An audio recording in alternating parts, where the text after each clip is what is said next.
일단 첫 번째는 그거죠. 그 큰 흐름에서의 주거 트렌드가 바뀌고 있고, 그게 강남에서도 한강변에서, 그리고 한강변에서도 청담동 한강변에서 상대적으로 젊은 부자들을 대상으로 이제 그게 뭔가 이루어지고 있고, 디벨로퍼들도 이런 좋은 상품들을 이제 뽑아주는 디벨로퍼들이 하나둘씩 생겨나고 있는 느낌이다. 그렇기 때문에 예를 들면 강북에서 여기 강남 한강변 라인을 봤을 때 지금 압구정 현대아파트나 뭐 이런 것들이 이렇게 있는 것보다 이런 루시아 청담 오사역터 리버나 뭐 청담 자이나 PH19나 이런 아파트들이 각양각색으로 이렇게 획일화되지 않게 이렇게 있는 것들이 더 뭔가 좀 선진국스럽지 않을까 이런 생각이 좀 드는 것 같고, 근데 그렇게 좀 변해가는 것 같아요.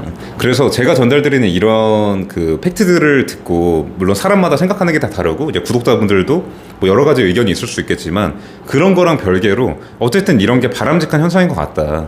이런 상품들이 기획이 돼주고 하이엔드 영앤리치 수요자들이 그런 거에 대한 피드백이 또 좋고 만족하고 이런 것 자체가, 예를 들면 우리나라의 젊은 부자가 늘어나지 않았거나 계속 그 전에 부자였던 사람들이 그냥 그 부를 그대로 갖고 있는 전통적인 부자들만 있었다 그러면은 이런 상품들이 기획이 되기도 어려울 뿐더러 분양이 이렇게 되지 않겠죠. 단기간에 이렇게 분양이 완판되고 이런 케이스가 없겠죠.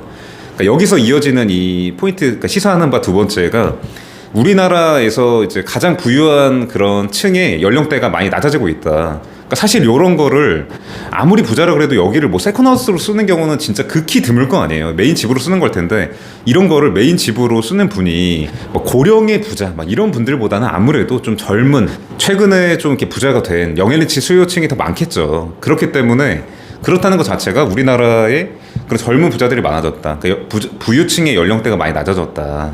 이렇게도 볼 수 있겠죠. 사실 우리가 예전에 막 그런 통계 있잖아요. 미국 같은 데는 그 상위 랭킹되어 있는 부자들이 다 자수성가, 대부분 자수성가인데 우리나라는 대부분 상속 막 이런 경우가 많은데, 이제 점점 그래도 우리도 뭔가 더 선진화, 그러니까 선진국다운 그런 뭔가 부유층의 구성이 점점 돼가는 것 같아. 아직은 물론 다 그렇진 않지만. 그래서 이제 하고 싶은 얘기가, 이게 물론 지금 강남 청담동에서 만들어진 건물이고 상품이지만, 아까 제가 말씀드린 것처럼 강남 청담동 한강변에서 시작이 된다고 말씀드렸잖아요. 그러니까 이게 여기에만 되는 게 아니라 이런 흐름이 점점 퍼져나가는 거죠. 그러니까 시간에 대해서 얼마나 빠르고 느릴지에 대한 게 그런 차이가 있는 것뿐인 거지, 점점 퍼져나가는 거고, 지금 최근에 부동산 시장 전망 같은 경우에도 지금 최근에 뭐 강남만 오르고 강남 서초 용산만 오르고 나머지 다 빠진다 이러는데, 이제 아무래도 이런 흐름이 점점 이렇게 퍼져 나갈 확률이 되게 많다고 생각이 돼요. 그렇기 때문에 큰 흐름으로 보면, 이게 그러니까 아주 큰 흐름으로 보면 지금 우리가 뭔가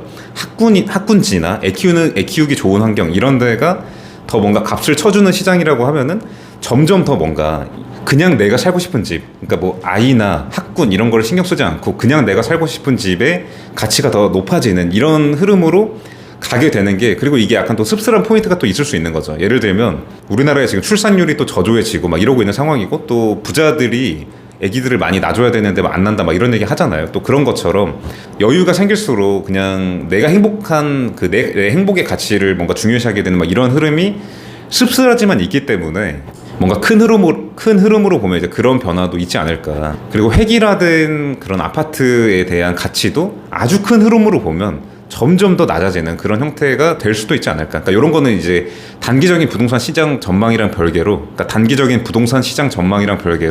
약간 이제 큰 흐름, 그러니까 주거 트렌드의 변화에 대해서 말씀드린 거고, 당연히 조금 더 여유 있는 사람들부터 이렇게, 지금 여기 루시아 청담 같은 경우에 이제 100억대인 거고, 뭐 50억대, 뭐 30억대, 20억대, 10억대 이런 식으로 점점 더 내 취향을 존중하는 이제 그런 사람들이 많아지게 되면서, 뭔가 우리가 부동산 매수 수요의 뭔가 흐름도 이제 그런 식으로 뭔가 가게 되는데, 그런 변화가 제일 먼저 일어나는 게 강남에서 청담동 막 이런 데부터 시작돼서 강남으로 퍼지고 막 이런 식으로 되지 않을까를 보여주는, 좀 거창하게 말씀드리긴 했는데 그 시발점의 느낌이 좀 나는 것 같다. 그렇기 때문에 어쨌든 뭐 이러나 저러나 바람직한 현상이다, 이런 말씀을 좀 드리고 싶었고, 그리고 마지막으로는 영상 완전 초반에 말씀드렸던 대지 200평, 300평짜리 땅에 하이엔드 주거 상품을 만드는 거에 대해서 회의적인 시선이 한 뭐 1년 반? 막 이렇게 1년 반 전부터 10억대, 20억대 분양할 때, 10평대, 뭐 20평대 이런 거 분양할 때에도 그런 시선이 많았는데 지금 50평, 130억 거래가 되게 되면서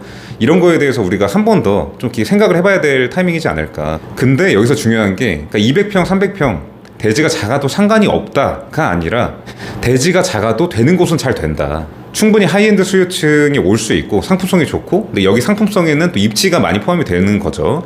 그러니까 입지 플러스 다양한 상품성, 뭐 상품 기획, 면적 구성 뭐 이런 것들이 그 입지에 맞는 상품 기획이 나와주면, 그러니까 예를 들면 루시아 청담 오사적 더 리버가 50억짜리가 130억에 팔렸다 그래서 뭐 아무 데서나 막 50억짜리를 뭐 100억에 판다고 절대 안 팔릴 거라는 거 우리가 알잖아요. 그러니까 2억 6천, 평당 2억, 평당 2억 6천 이 가격이 아무 데서나 받을 수 없겠죠.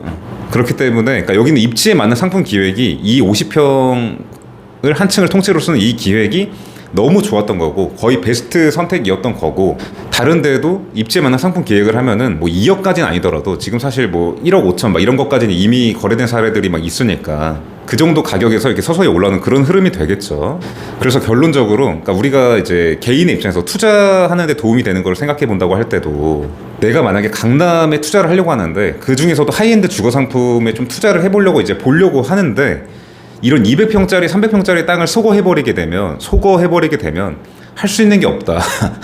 내가 진짜 개부자가 아닌 이상 200평짜리 300평짜리 땅을 다 소거하게 되면 사실 요런 땅들이 많고 지금 오피스텔을 공급할 수 있는 이런, 그 전에 막 오피스나 사옥 막 이런 거였던 자리를 이제 부수고 오피스텔을 짓고 이런 경우가 많은데, 이런 땅을 소거해버리게 되면 내가 투자할 수 있는 게 없고, 만약에 이런 강남에 있는 하이엔드 주거 상품 뭐 소형까지 다 포함해서 이런 것들이 전반적으로 좀 잘 되게 되면 그럴 때 좀 아쉽지 않을까. 그러니까 이런 사례들을 보면서, 그러니까 예를 들면 이런 사례에서 이미 그런 가능성을 보여줬다고 볼 수도 있는 건데, 그러니까 200평짜리 300평짜리 땅도 가치가 중요하다, 그러니까 토지의 면적이 아니라 가치가 중요하다라는 거를 보여줬다고 볼 수도 있는데, 그런 것들을 다 소거해버리게 되면 나중에 아쉽지 않을까, 이런 말씀을 드리면서, 어쨌든 뭐 대지 면적, 뭐 대지 지분 이런 것도 당연히 중요한 게 맞고 부동산이나 상품에서 당연히 중요한데, 되는 곳은 땅이 작아도 최고급 주거 시설도 가능하다라는 거를 보여준 것 같다라는 말씀 드리면서 마무리해 보도록 하겠습니다.